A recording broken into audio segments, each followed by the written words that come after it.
Friends, పాలకూర బంగాళదుంప curry చేస్తున్నాను. ఆల్రెడీ నేను ఒకసారి షూట్ చేశాను, మళ్ళీ అది క్యాన్సిల్ అయిపోయింది. లస్సును తర్వాత అన్నీ వేసాను. చూడండి, ఆనియను, పోపులు, అదే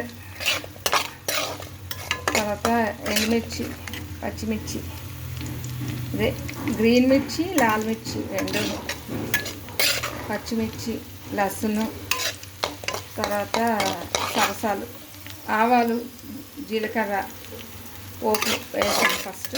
తర్వాత ఇక వేసుకుంటున్నాను. ఇప్పుడు ఇది వేసేసుకుందాం.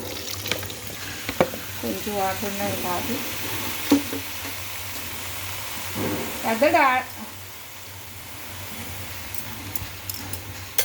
ఇలా వేసుకొని కలిపిస్తున్నాం.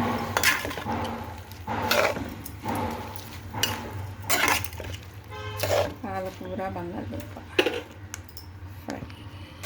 ఫ్రెండ్స్, ఇగో పాలకూర బంగాళదుంప కర్రీ, పొటాటో పాలకూర కర్రీ రెడీ అవుతుంది. సర్వ్ చేసుకున్నాం. పెట్టుకొని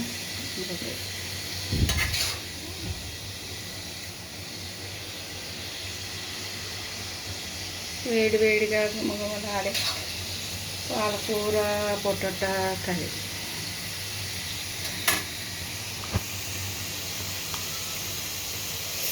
రోటీలో, చపాతీలోకైనా, రైస్లోకైనా, దేనిలోకైనా బాగుంటుంది ఫ్రెండ్స్.